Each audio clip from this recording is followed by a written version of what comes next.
যদি কেউ দোয়ার হক আদায় করে দোয়া করতে পারে, দোয়া কবুলের জায়গাগুলোতে দোয়া করতে পারে, যথাযথভাবে দোয়া করতে পারে, দোয়ার শর্ত পূরণ করে দোয়া করতে পারে, কায়মন বাক্যে দোয়া করতে পারে, চোখের পানি ফেলে দোয়া করতে পারে, দোয়া এত বড় অস্ত্র, দোয়া এত বড় মাধ্যম, দোয়া এত বড় একটা উপায় যে এটা দিয়ে আল্লাহর লিখন, আল্লাহর তাকদীর, এটা আল্লাহর কাছ থেকে পরিবর্তন করিয়ে আনা যায় এই দোয়ার মাধ্যমে।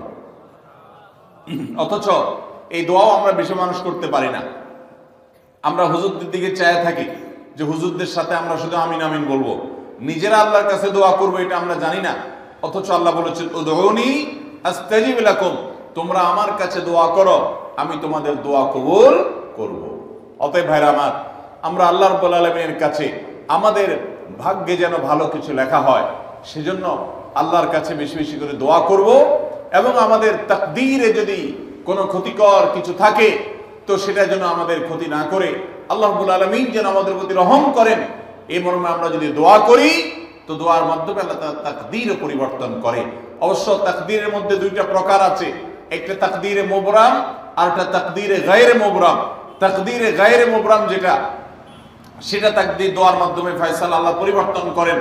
মুবরাম যেটা পরিবর্তন করেন না, অর্থাৎ যেটা চূড়ান্ত করেছেন আল্লাহ তাআলা আগে থেকে, সেটা পরিবর্তন করেন না। তবে বান্দার হায়াতের ক্ষেত্রে কোন কোন হাদিস থেকে জানা যায় আল্লাহ রাব্বুল আলামিন কোন নেক আমলের ফলে দোয়ার মাধ্যমে আল্লাহ রাব্বুল আলামিন অনেক সময় সেটাতে পরিবর্তন করেন এবং সেটাতে বারাকা দান করেন।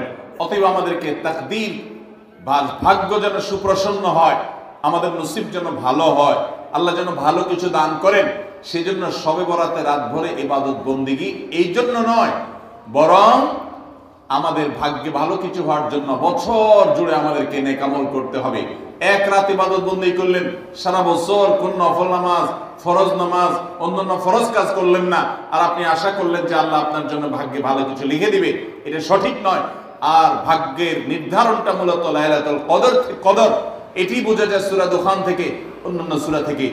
অতএব আমাদের সবাইকে আমাদের ভাগ্যে ভালো কিছু লেখার জন্য বেশি বেশি আমাদের 5 ওয়াক্ত ফরজ নামাজ সহ আল্লাহর সমস্ত ফরজ বিধানগুলো মেনে চলতে হবে, হারাম এবং গুনাহের কাজগুলো থেকে বেঁচে চলতে হবে, এবং সেই সাথে আমাদের সবাইকে বেশি বেশি করে, বিশেষ করে নেককারদের কাতারে শামিল হতে হবে।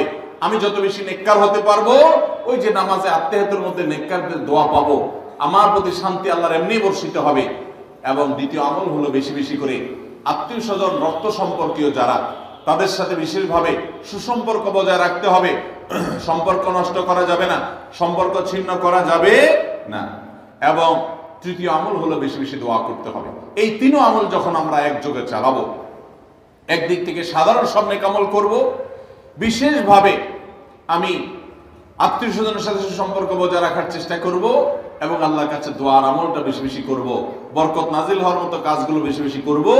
ইনশাআল্লাহ আল্লাহ রাব্বুল আলামিন আমার নসিবে ভালো কিছু দিবেন এবং মন্দ কিছু থেকে আমাকে বাঁচাবেন। নবী করিম সাল্লাল্লাহু আলাইহি সাল্লাম আল্লাহর কাছে দোয়া শিক্ষা দিয়েছেন, আল্লাহুম্মা ইন্নী আউযু বিকা মিন দারকিল বালা, আল্লাহুম্মা ইন্নী আউযু বিকা মিন সুইল কাদা।